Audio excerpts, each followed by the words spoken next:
Hello, everybody. All right, there we go.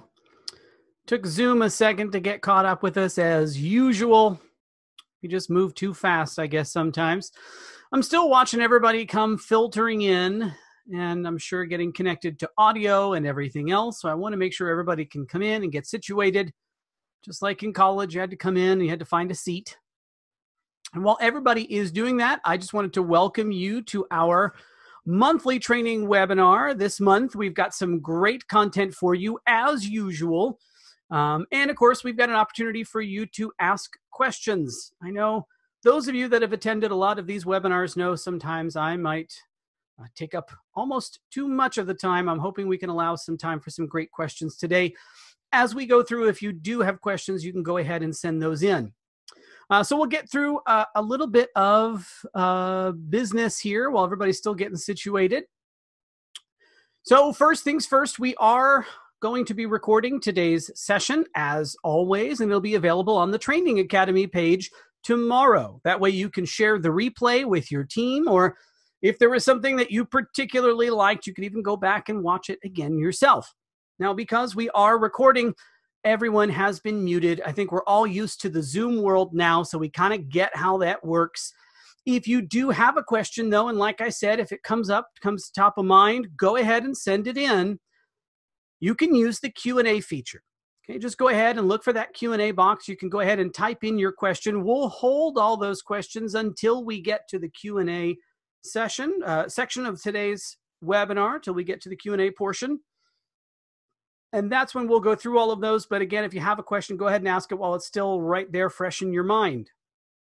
Now, for those of you who don't know who I am, my name is Scott Richards. I'm the Director of Training and Education here at Virtuous. Very excited to be talking to you again this month.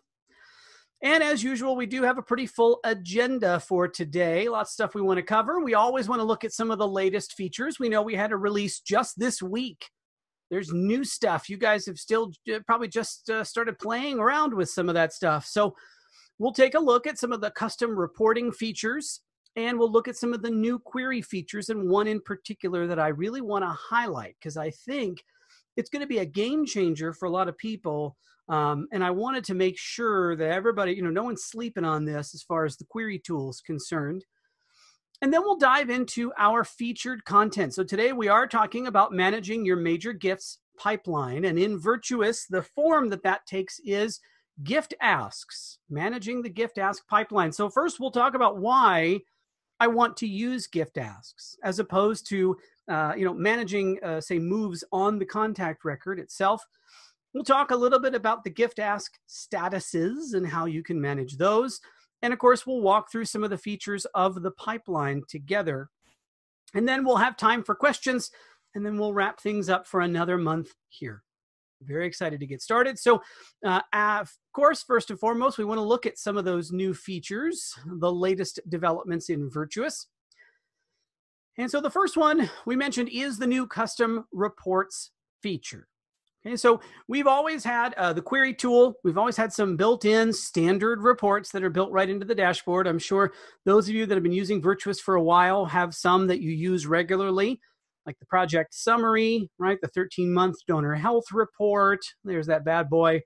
Even the rolling 12-month report to get a sense of your giving. And we've also had filters. There's a lot of different ways to kind of slice up your data, to ask the database a question and to find information.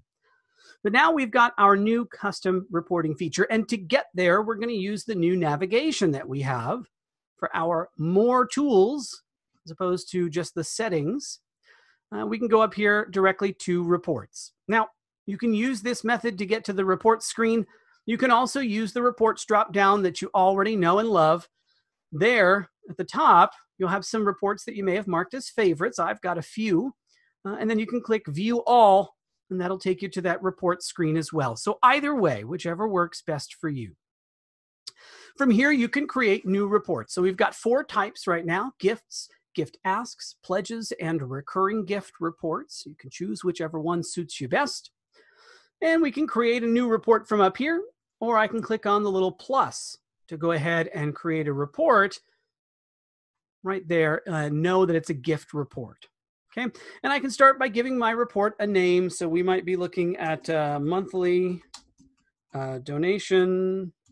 Let's see, monthly donation averages. That's not a word.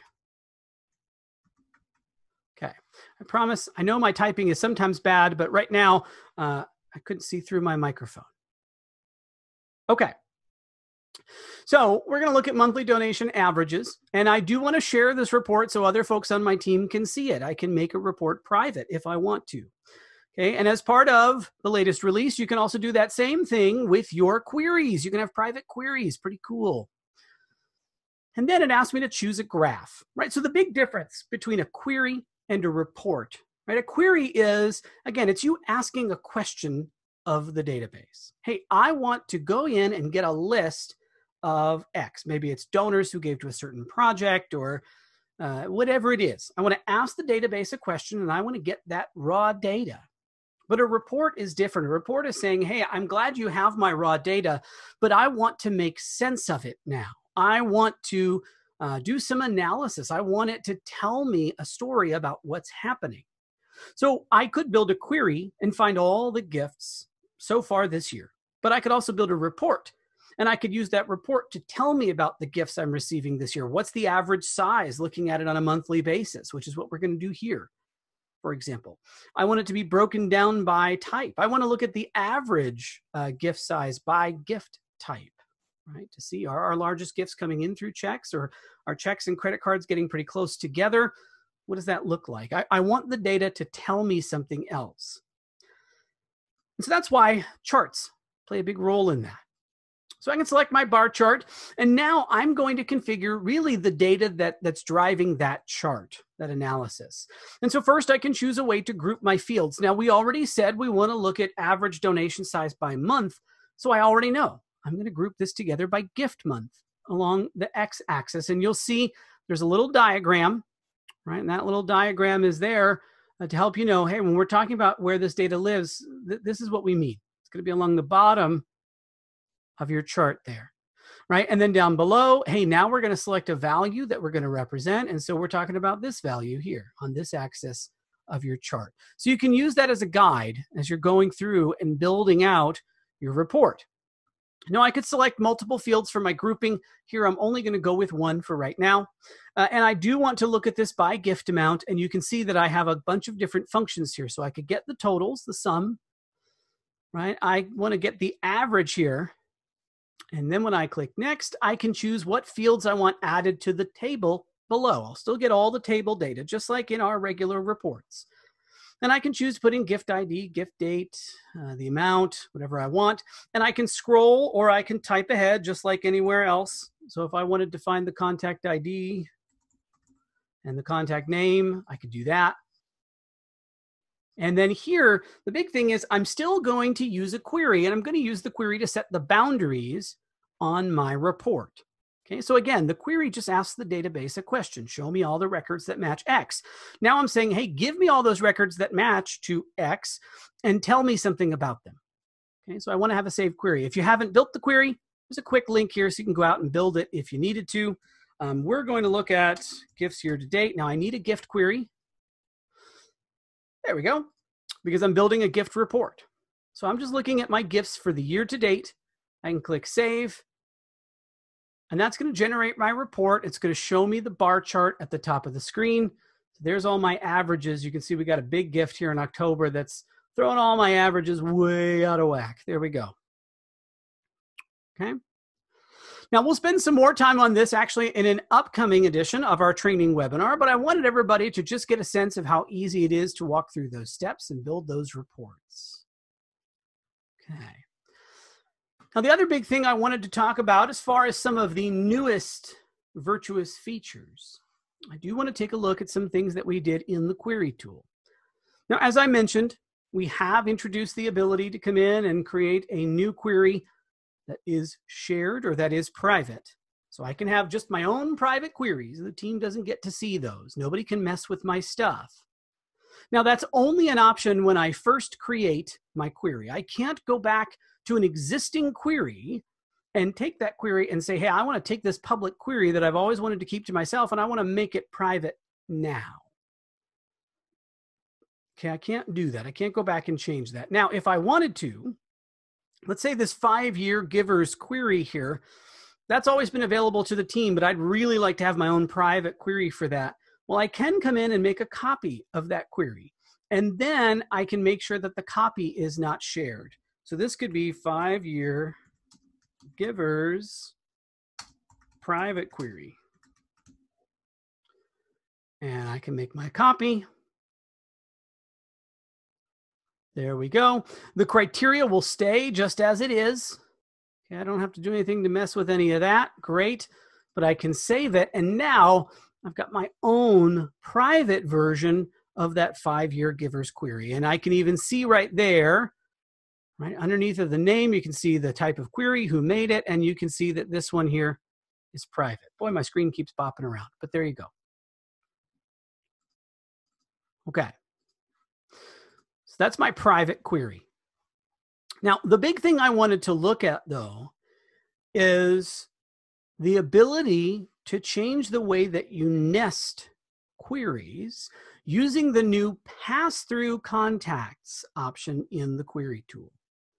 And like I said, I think this is a really big deal. I really do. And I'm not sure if everybody is has tried it out yet or wants to jump on it yet. But as we talk through it, I think you'll start to see this probably solves some headaches for you or for your organization that you may not have even been thinking about. But here I've got a gift query that I've created for my after-school project giving.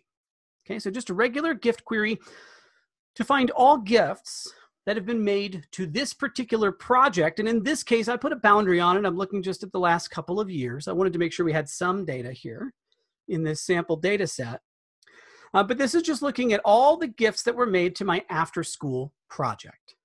Great. Now those gifts, of course, could be, each donor could have given only once. Some people might have given multiple times.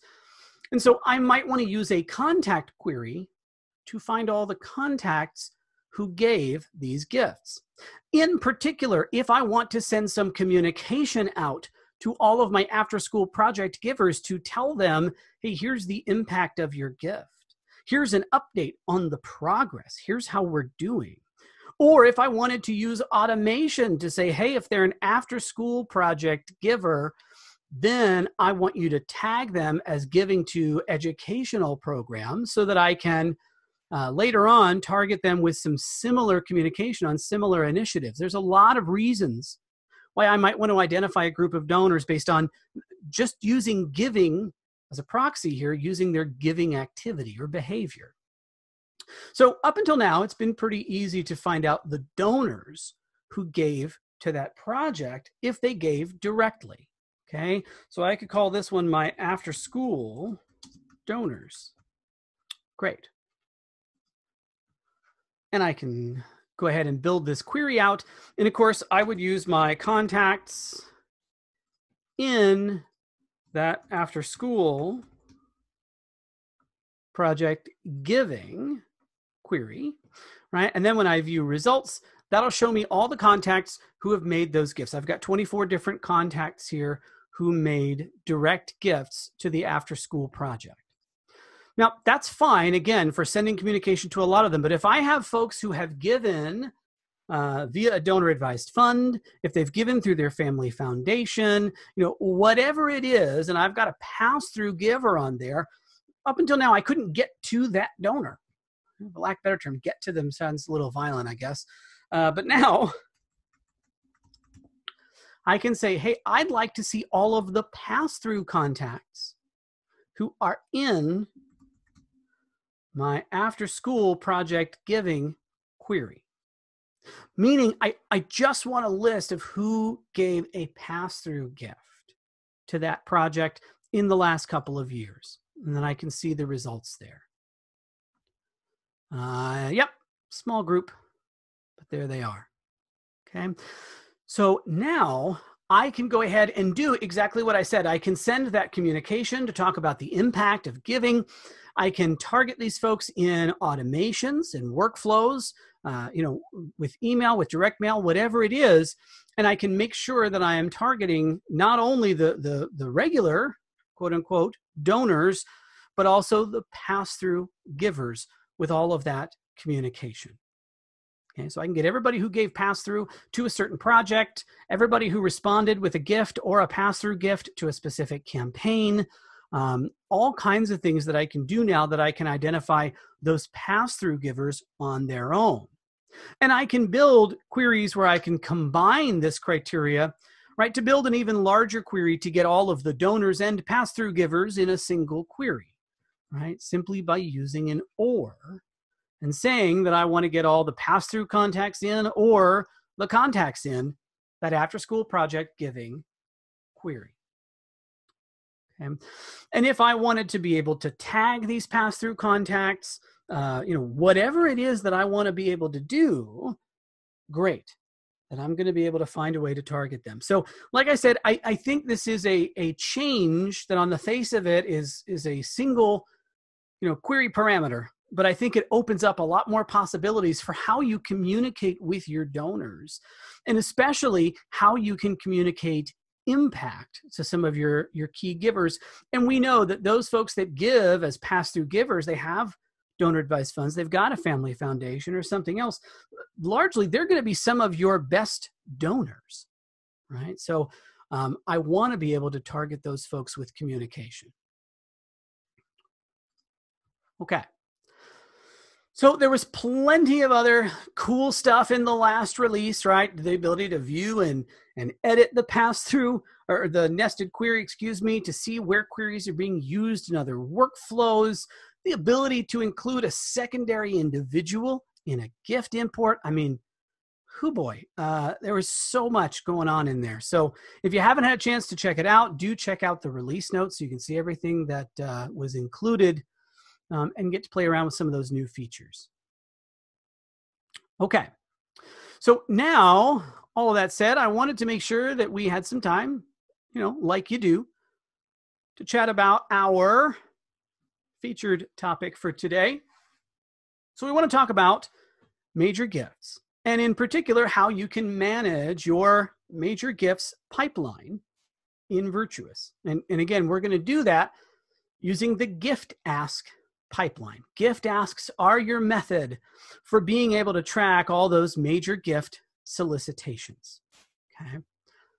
So the first question that comes up, at least the question I've been asked, and so the question that I'm leading off with here as well, is why should I use gift asks? Right? What is a gift ask, and why do I want to use that to track some of this activity? And I think this goes back to the idea of thinking of moves management as something that's tied directly to a contact record, right? That's tied directly to a person. And so this gift ask is almost this sort of abstraction, this other thing that I want to manage. And so, why do I want to do that as opposed to just putting some notes on the contact and kind of calling it a day? And I get that. Sorry, I'm sneaking coffee on you guys here. I get that. But there are reasons, why I want to use gift asks instead. And chiefly among them, like I can list my target solicitation amount, right? Because if I'm dealing with a contact, well, what am I asking them for? I need some details about what I'm doing here. So I can make sure that I'm targeting, them with a specific solicitation amount, and I can log that. And even more, I can log multiple solicitations for a single contact. Right? If someone is going to be a major donor long-term, I'm not going to ask them for a major gift once and then just steward them forever, unless that gift is, enormous. This is going to be a cycle. It's going to be a process. And so I want to make sure that I'm not just saying, hey, Bob Jones is at X stage, but hey, the $200,000 ask that I made this year for Bob Jones here's the stage where that is. Here's what we're looking at, and here's the next step, and here's what I think needs to happen. Okay, so I want to focus on multiple solicitations because each of them is going to be different. I'm asking for support for a different project. I might have a different proposal in terms of how we're going to recognize that donor. And so I want to treat them all as their own sort of event or project here. Okay. And once I've got this in place, then of course I can track my progress across multiple stages. And that's where the gift ask statuses come in. And those statuses are something that you have the ability to create and to customize.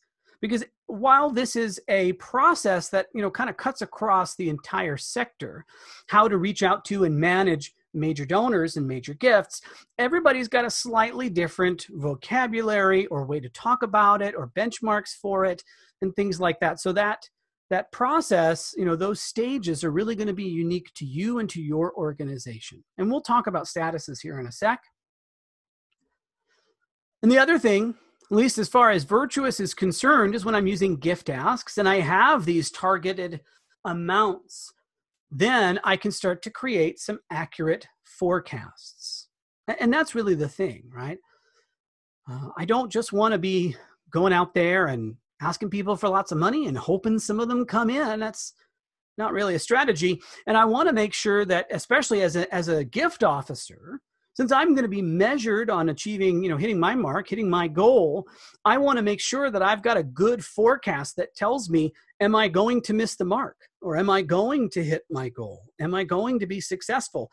Do I need to start to reach out to some other donors and ask them for help? Or am I looking like I'm trending in the right direction here? So ultimately, all of this is really just a way to help you measure and track each solicitation at every step along the way. Okay, if you want to think about gift asks as solicitations, I know everybody's got some different lingo, but of course in the Virtuous speak, we're talking about gift asks. So, like I said, we'll talk about statuses, but I'd like to talk about that in context in the tool itself. Okay, so instead of talking about a lot more slides and PowerPoint things and stuff like that, man, let's get to the good stuff. Let's dive into Virtuous. Okay. So we're right back here. We're in the old tool. Here we go. And you can get to the gift ask pipeline still from the gifts screen. We have not changed that. It's a tab on the gifts screen. But with the new tools navigation now, if I click here, you can see my gift ask pipeline is right up there at the top. And so I can dive into that gift ask pipeline. And as always, it's going to default to showing me gift asks that are mine, where I am the assigned user, for the current fiscal year. And remember, you can all set your own fiscal year start date in your settings. Okay. If you're not the admin, then you'd have to ask your admin to do it, but they can set the fiscal year start date so that all of the fiscal year statistics and reporting in Virtuous are correct. Okay, so I'm set up here for a July to June. Now that's kind of common, probably for a lot of you, and so that's what we have here. So we're looking at everything, and you can see it's just set up these filters for me as pre-filled. I could delete these filters, and I could add some new ones. I could do whatever I want, right? I could clear these out and say, just show me every single gift ask in the system forever, for all time. There's a whole bunch of them in here. Now, the minute that I refresh this page, it's going to reset my filter, and it's going to go back to the default view. Okay, so keep that in mind as far as that filter is concerned. Now, if you're the gift officer, this is great, right? Because this is showing me my asks. If I am managing the major gifts team, then that's probably where I want to delete that user, and I want to see gift asks across the entire team, right? A little bit different view. Now, this is set up as a Kanban board. So you've got these little cards here in each of these little columns going across the screen to show you the different gift asks that I've got going on and the different stages that they're in. And those stages are your gift ask statuses. Okay, now some of you may have already gone in and configured custom gift ask statuses for your organization. Some of you may not. I'm not sure. I'm sure there's a mix out there. Used to be, back in my day, it used to be that you would go into the settings menu and you could manage custom status labels for gift asks. Now, those statuses didn't really do much other than apply a label to the ask and allow you to query for asks by status. Very minimal, right, in terms of what that status label would do. And so they were just words, really, that you would create. We've moved that out of the settings menu and into the pipeline because it's so integral to the gift ask pipeline. So if I want to create custom statuses for my organization, now I'm going to do that here under actions and go into pipeline settings. And these are all the different statuses that I have for my organization. Now, you'll probably have unspecified. That just means, hey, I've got statuses or asks that have no status. I don't know what it is, don't know what it should be. And beyond that, you'll get to create these for yourself. You can come in and add a status.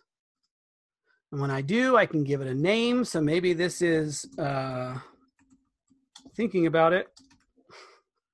I can put in a description. Hey, what criteria goes into this? What does that mean? You know, what is it that causes me to choose this status? What does that communicate? And I can assign it a probability to close. And that's probably the biggest thing here, the biggest change, is these statuses all have their own probability. What's the likelihood that a gift ask with this status is going to come in? It's going to be successful. We put this one at 50%, and I could dial that up or down either way I want. I can use the arrow keys, or I could just come in here and type whatever I wanted to. If I wanted to make it 15%, I can make it 15%. Now that's very important because it's going to contribute to the weighted totals or the weighted amounts that I see when I'm looking at my pipeline. Okay, because each ask is going to have the amount of money you're asking for, so maybe it's $100,000, and it's also going to have a weighted total. So that's using the probability to calculate, a weighted amount, and that's how I want to project my pipeline, my forecast. That's how I want to forecast what's coming in.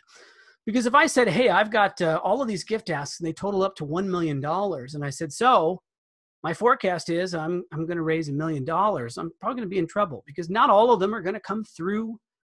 Someone might not say they want to give that full amount or at that particular amount, and I'm going to hurt myself.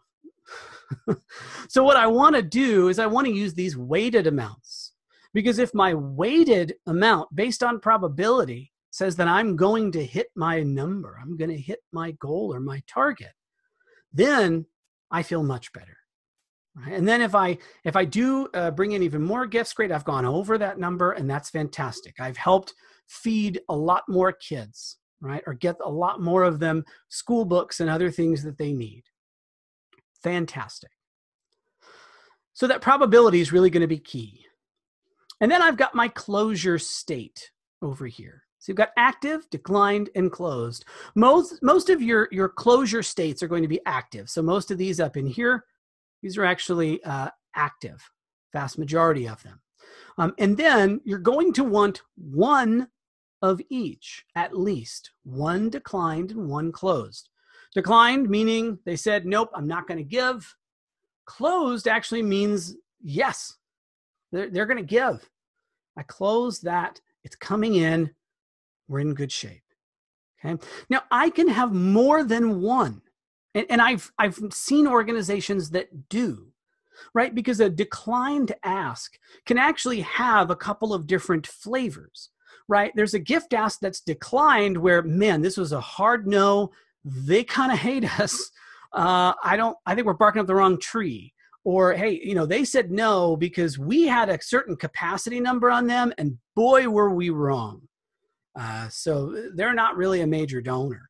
That's one type of decline or no. And there's another type of decline, which is, hey, look, right now we're reevaluating given everything that happened this year, and we're not making any new major gift commitments. I still like you guys. I want to give, perhaps in the future, but not right now. Well, that's a sort of a soft no. Right? I'm not going to take you out of my portfolio. I'm going to continue to cultivate that relationship.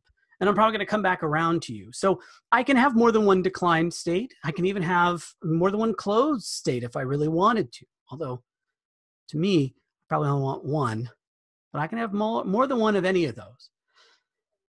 Okay, but I need to have at least one.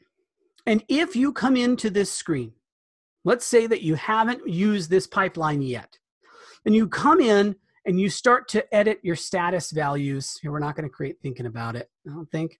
And you set up this initial solicitation, and that's got a probability, and this proposal sent, and you've got all that. And you got all these different active ones here, and you hit update settings. You'll actually see an error message if you don't have a decline status. Okay, because again, you need to have a decline status and you need to have a closed status. We need to have a place for all the ones that are won and lost to go.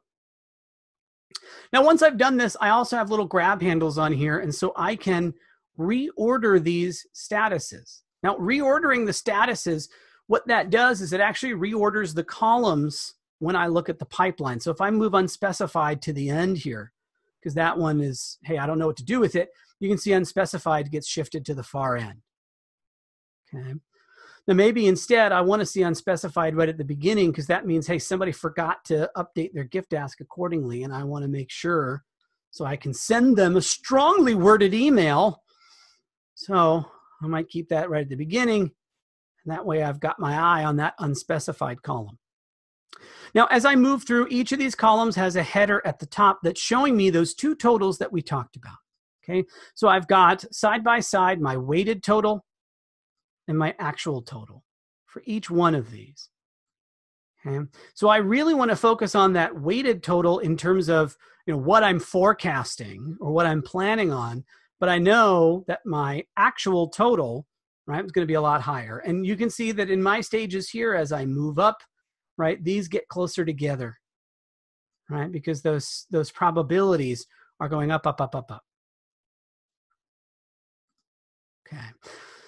Now, if I am a gift officer and I'm coming in to manage my pipeline here, right, I can click on any one of these, click on the three dots, and I can view the actual gift ask. I can edit it, or I can go ahead and have a direct link to go ahead and view that contact if I want to see some of the notes that I have on the contact record or something like that, all right from here. And I would say the same trick I tell people all the time. It's the great thing about being browser-based, right? Just open in a new tab. I don't have to leave this or leave where I am, especially if I've customized the filters on here. We know those will reset when I come back here. I always just open in a new tab so I can go ahead and manage this, and then I can come back in. Now, for this particular ask, this is that initial solicitation, okay? And that's where it should live. If I wanted to move it, I could move it over to proposal sent, just click it and drag it and move it around. But I don't want to move it. It's still at initial solicitation. You can see the gift ask date right on the bottom here. I just asked for this gift very recently, right? The ask date was October 12th. But I know this donor really well. I know he likes to move fast, okay? He doesn't waste any time. We're really close. And so even though that's the stage that we're at, right? I haven't sent him a proposal. We haven't done any of the other work, but I've had an initial conversation with him, and I had a really good sense. So I can't rightfully move this to another stage. I haven't done the things that I need to have done to get it to proposal review. But I feel really good about this one coming in. I can override the probability that's based on my status. I could say, you know what? There's like a 75% chance this one is happening. Okay. And then when I save that gift ask, you can see that little green bar got a lot bigger right at the top here, because that's a lot more probable to close. And it's also changed the weighted total now for my initial solicitation column. So I'm not completely locked in to the probability that's associated with each status or stage. Okay, I can use my own intuition, my own instinct, my own relationship with that donor to set a more realistic probability based on all of that information. Okay, even if that's really where it is. And same thing, proposal sent. Hey, I've sent off the major gift proposal. That's it. I haven't done any more. But again, if I really know this donor very well, I might choose to bump that probability up a little bit, and that's totally fine. Now, as I get further along over here, you can see we've got one here that's at proposal accepted. Now, proposal accepted means good to go. That gift ask is in, is received. But you'll see that our weighted total here is at $0. Okay, and that's because once I get to that closed status, that's why the closed status matters. Okay, once I get there, instead of looking at a weighted total, because I'm no longer projecting this, I'm saying it's a done deal. So instead of now projecting something that I am forecasting, what I'm looking at is, did I receive the gift? Did I get that check? Did it come in? That's what's driving this $0 up here. Okay, so if I went and I viewed this contact, boop, there we go. I can see that he sent in a $250,000 gift, right, on the 12th for that project. So that's the gift that fulfills this ask over here. But it looks like we just haven't linked the two. So if I edit that gift, I can come in and select the gift ask. And here it is. That ask of $250,000 was projected to be fulfilled at the end of this month, but I can link those two together. There we go. And so now when I'm viewing my pipeline, I'm going to see a very different total up here at the top for that proposal accepted column, right? I've received the 250. It's been fulfilled. Now I can do this with a gift. I can also do this with a pledge. Okay. I can link a pledge to a gift ask. This was in the most recent release, right? A little bit of a change. Instead of just linking a gift ask to a gift ask, I could link a pledge to a gift ask. So I could come in here and find any one of his pledges. I'm pretty sure he has some. He's got at least one. And I can edit that and I can link that to a gift ask as well. Okay, so a gift ask can be tied to a pledge and it can also be tied to a gift. Now, if for most of you, probably using our default settings, right? Linking that pledge just says, hey, here's the pledge commitment. So we know that they've pledged that amount. When the gifts come in, they'll get associated to that pledge and I'd still have to link them to the ask to see them there. Okay, but it lets me know, hey, they've fulfilled this, they've got a pledge. They're going to be sending in that money. If you are tracking pledges as receivable, if you've made that choice in your settings, that means you're recognizing the pledge revenue up front. Then when I associate a pledge with a gift ask, that will trigger this weighted total. It'll look the same way because I'm fulfilling it with that pledge. So a little bit of a different behavior there depending on your settings. Now, this is a great way to view all of this.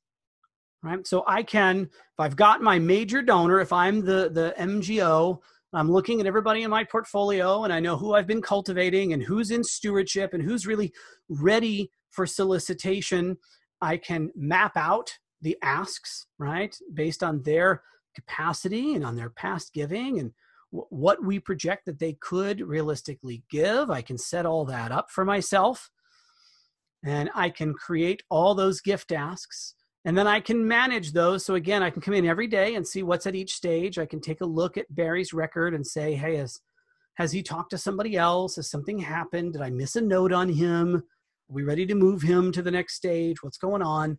So I can use this to keep tabs on all of my active gift asks. Right? I can do that. But we've also got some great widgets for you to keep eyeballs on this, either as the gift officer for my own edification, or if I'm managing the major gifts team so that I can get a great view or summary of what's going on in the pipelines without having to dig into each pipeline. And I can add a widget here. And we've got a few of these different gift ask pipeline widgets up here at the top. Okay. Now the gift ask pipeline progress. So that's going to tell me for this fiscal year, here's the weighted total and here's the actual total. And here's where we are in terms of the progress of bringing those in. And I could look at this for just me if I want to. Boy, pretty bang on there. And then over here on the other side, I might choose to add my gift ask pipeline forecast. Now, at first glance, this forecast is going to look pretty similar. Okay. So this is forecasting, hey, what is going to come in? Now, the difference between these two is the gift ask pipeline progress is based on the gift ask date. That could be when I made the ask, should be. When did I log in? Gift ask pipeline forecast is actually based on the expected fulfillment date. What am I projecting or forecasting for this ask when I expect that to come in based on conversations I've had with that donor? And so here, right, for our date parameters, we've got last 90 days and this year and everything else, this fiscal year. But over here on the right, you're going to see I've got some different parameters because I can look ahead to the next 30, 60, or 90 days and say, okay, what's the weighted total and what's the actual gift ask total for what I'm forecasting to come in basically through the end of this year, right, over the next 90 days, based on the expected fulfillment date for those gift asks. So you've got something that looks a little bit more forward at what I'm projecting based on what I expect to be the fulfillment date. And then over here, this is based on, the ask date itself. When did I make the ask? Right? So you will see a difference between these two. Now you've also got some other widgets in here that'll give you totals. For example, the gift ask pipeline totals and weighted totals. These will give you little bar charts, right? That'll show you those amounts for each stage. There we go. And I've got the gift ask pipeline overview here, and that gives me a breakdown of by stage. So how many asks do we have at each different status or stage, right? Are most of the asks hanging out at initial solicitation? Do I have a lot of them that are at, proposal review? Am I seeing proposal rejected grow a little too much? What does it look like there? Okay, so I really think that this is going to be a big benefit for those of you that are managing a major gift portfolio. Again, you've probably been tracking some of your interaction through contact notes. You may have been tracking some stages through tags. In terms of solicitation, you probably have some custom fields or contact notes on what you're asking someone for if you haven't started to use gift asks yet. But this gives you a great way to keep all of that in one kind of concise view, to be able to see all of your asks in one place, to see the status of them. And then, of course, from any of them, you can drill into that contact and see more detail on them. And especially as someone who is managing a major gifts team, it gives you a great way to get a view across the board of all of your MGOs. And then, of course, to filter that down and drill into each team member and see where are they in terms of their progress. What does the forecast look like in terms of what they're going to bring in? Are they going to need some help to really achieve their goals? What is the big picture? Okay. So we did have some questions come in. I want to make sure we've got some time for them. We've got about 15 minutes left here, and I usually stamp right all over the questions, so I don't want to do that to everybody this time. So let's take a look at what we've got in the questions box. So the first one here is asking about pass-through gifts and gift asks or gift ask pipeline. Many of the donors in our pipeline use donor advised funds. We hard credit to the custodian and then credit the donor's contact as a pass-through. We're not seeing a place to credit the pass-through gift to the gift ask pipeline. That's an excellent point. Right now, you can only tie a direct gift to a gift ask. And that's just based on where we are in terms of building out some of this functionality. So you're correct. Right now, I can't tie a pass-through gift explicitly to a gift ask for the pass-through contact. Right? It has to be on the contact who is the donor on the gift, right, to be able to fulfill that. So that's a good point. And to be honest, I would like to actually take that and talk about that with our product team, because I think that would be a good thing to incorporate here. Because like you mentioned in the question, and like we said earlier, we were talking about pass-through gifts. A lot of your pass-through givers are going to be some of your best givers, right? And they're going to be some of your best donors. They're going to be some of your major gift donors. So I want to make sure that I'm accounting for pass-through giving in every different area of that. That's a great point. Thanks. So we had another question about, I think this is going back to our pass-through contacts in query. Would you have excluded, you would have to have excluded your donor advised fund accounts or otherwise filter them in a query if you're using an automation. So yes, if I were using that new pass-through contacts in feature, this is a great point. A lot of pass-through talk today. I like it. Man, I mean, as just a quick aside, all of you are in the nonprofit space. I've been in the nonprofit space for years. It's fascinating how complicated we can make the act of asking for support and having people support us, isn't it? It's crazy. Okay.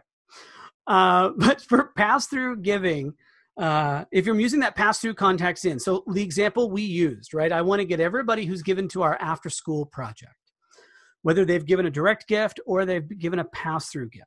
Yes.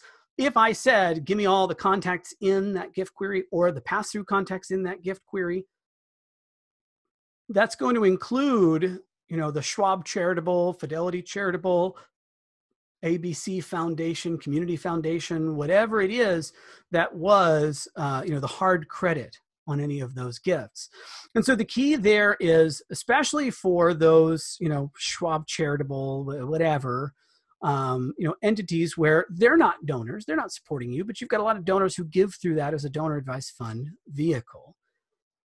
I want to tag those contacts as donor advised fund or DAF or pass through, something that's going to make it clear that that is not a contact that I have a direct relationship with, because I don't want to just exclude them there, but I want to exclude them from my mailing list, right? I do my year-end mailer. I don't want to send a solicitation mailer to somebody sitting over there at Schwab Charitable, right? I don't want to do that. They're not going to respond to that. I mean, can you imagine? I'm sure other folks don't always scrub their lists, so I just can't imagine the mail that they do get at year-end.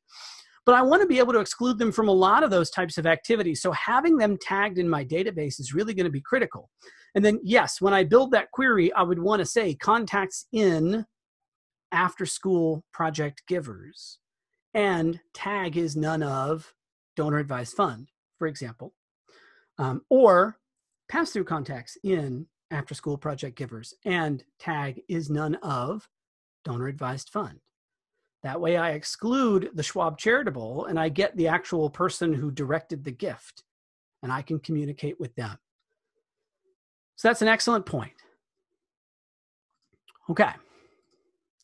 So we have a question here about importing from a CSV into the gift ask pipeline, because we have a lot that the team would need to enter on their own.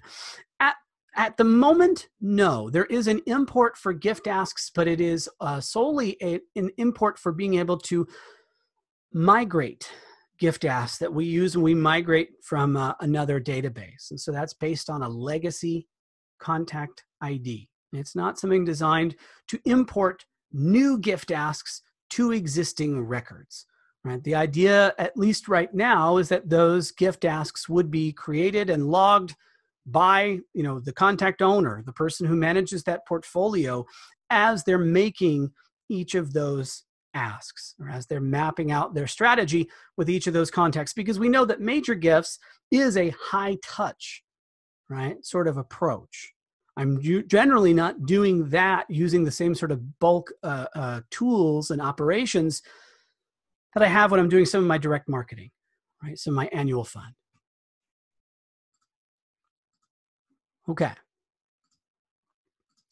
So we have a question for a video that explains the use of the gift ask. I'm still a bit lost about gift asks.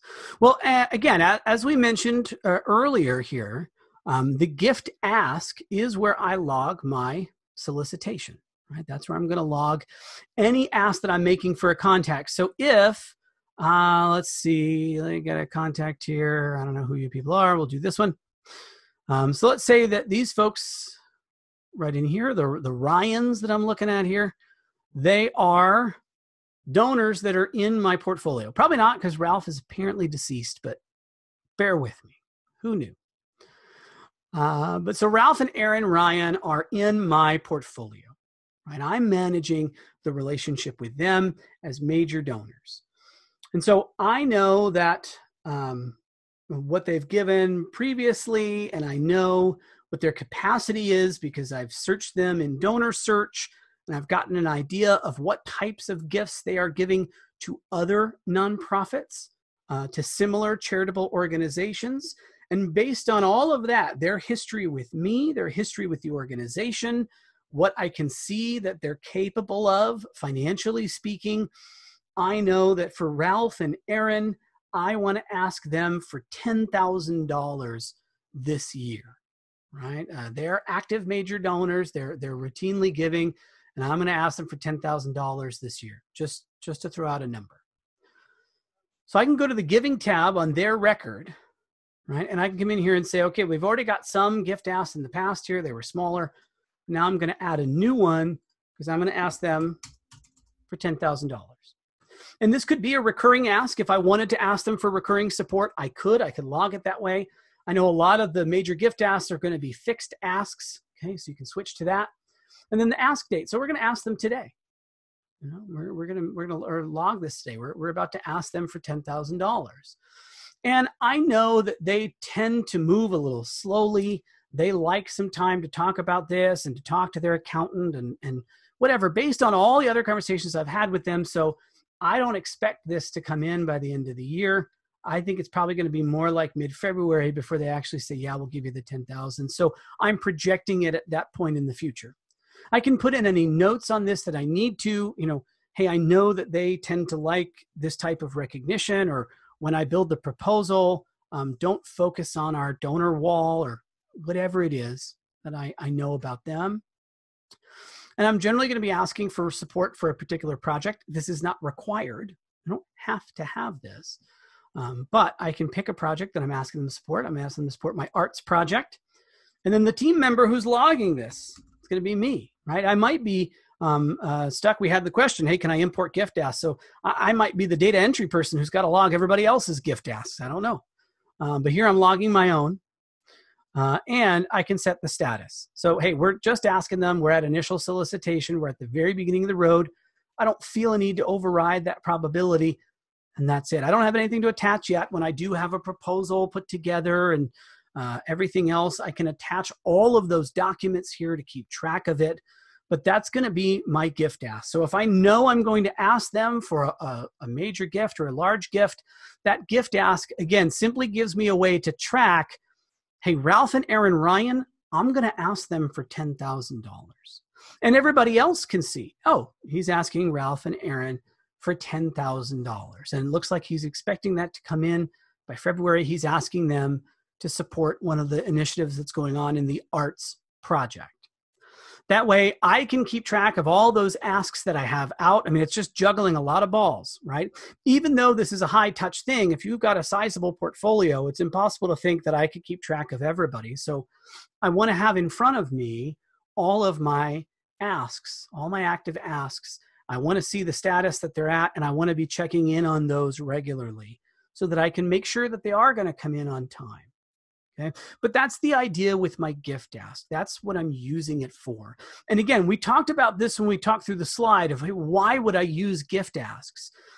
Instead of just saying here, hey, I'm going to add a note and say, hey, I'm going to ask Ralph and Aaron for $10,000, and the note type is, major ask or something like that, and I plug that in. Okay, well, now I can use a contact note query to try to find that. The contact note query is going to be tough to figure out how much I asked them for, maybe buried in the note somewhere. And I'll know that I've made an ask based on the fact that note type is logged. And maybe I'll even add a tag to them to know that, they're in active solicitation right now, right? I probably have a tag. So I could say, hey, they're in major gift solicitation right now, right? I can do all those types of things, but it's still going to be very hard for me to have one place to look to say, hey, I've asked them for a gift. That gift is $10,000. I asked on X date, here's where we are in the process, and here's what the next step is supposed to be. That gift ask helps bring all that together for me. And it also helps me have that financial reporting to project and forecast, hey, what's going to come in, right? This is at a 10% probability right now. So the weighted total for this, about $1,000. Okay. I hope that helps a little bit in terms of understanding the use of gift asks, right? And really they are going to be more your major gift asks, right? I mean, you're not going to log a gift ask for everybody who's a mid-level donor or something like that. That just wouldn't be scalable, right? Again, that's not a high touch type of environment or type of solicitation process. When you're talking some of those mid-level donors or the direct marketing level gifts. But once I get to major gift, and that cutoff is different for everybody. Everybody's got their own number for what is a major gift. You know, or once someone is assigned to a portfolio, so they're actively under management, that's when I start to get into this territory here. Okay. Hopefully that was helpful. I don't see other questions hanging out in here, which is good. I didn't see anything in the chat either, which is great. And that's good because we're right at time. Man alive, I'm not going to keep you overboard this time. So quick reminder, you do want to tune in next time. We are going to be looking a little bit more at creating and managing custom reports. We spent a few minutes talking about that today. We'll dive a little bit deeper into that in our next session. That'll be our featured content. This is also a good time to remind everybody that the Responsive Summit is coming up next week. You've probably seen some emails from Noah on our team and some other folks about that summit. It's going to be 2 days next week, Tuesday and Wednesday. There are a ton of great speakers lined up for this to talk about responsive fundraising and responsive practices. There are going to be some breakout sessions specifically talking to some clients and things like that. I will definitely be there. So yours truly, sorry, a little bit more of my voice, but it's going to be great. So do make sure that you sign up for the summit. You sign up to attend. You make sure that you save that seat. That way you can get all the information afterwards too. So please do check that out. You can go to virtuous.org/summit and you can see the lineup of all the information, virtuous.org/summit. And you can check it all out. Okay. As always, I do like to leave you with some information or advice or just inspiration from someone who is much smarter than I am. This month, we're talking about major gifts and major gift fundraising. And you want to remember, having the right moves is so critical to success in major gifts as it is in all relationships, right? Having the right moves, knowing what's the next step, what's the next nudge to move this person from one status to another. And the best way to track where everybody is in the process, you can use that gift ask pipeline to be able to see that. All right. Thanks everybody for joining me, and hope I'll see a lot of you at the summit next week. And then I'll see you for our next training webinar next month. Bye everybody.